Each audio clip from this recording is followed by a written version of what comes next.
Hello students, let us see Civics Chapter 6 Directive Principles of State Policy and Fundamental Duties. The directive principles are the guidelines issued by the Constitution makers to the Union and state governments regarding how to achieve the objectives or goals stated in the preamble. The directive principles were included to promote welfare of people and to transform India into developed and progressive nation. The directive principles are not binding on the governments, but they are expected to implement these principles slowly and steadily while formulating policies. Let us see important directive principles. To secure adequate means of livelihood to all citizens. To secure equal pay for equal work for men and women. To secure improvement in the public health. To protect and improve monuments of environment and wildlife.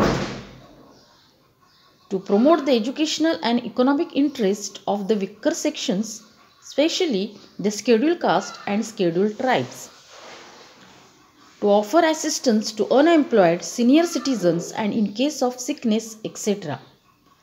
To secure uniform civil code in the country. Directive principles and fundamental rights are two sides of the same coin, as they can create an atmosphere conducive to the growth of democracy. Let us see what are fundamental duties. In order to make the Indian citizens aware of their responsibilities, fundamental duties were included in the Constitution. We should be vigilant about our rights and be willingly to perform our duties and responsibilities. The benefits of welfare schemes can reach everyone provided we perform our duties. The Constitution enlists fundamental duties of the citizens.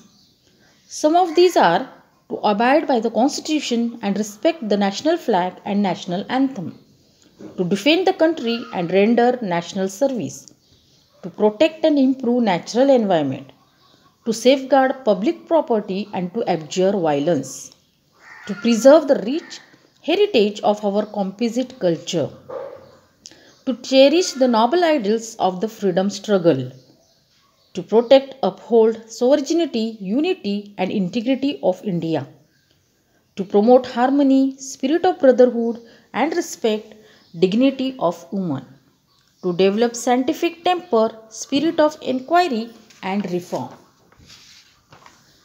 to strive towards excellence so that the nation rises to higher levels of the achievement. As a parent and guardians, we should provide education to a child between the age of 6 and 14.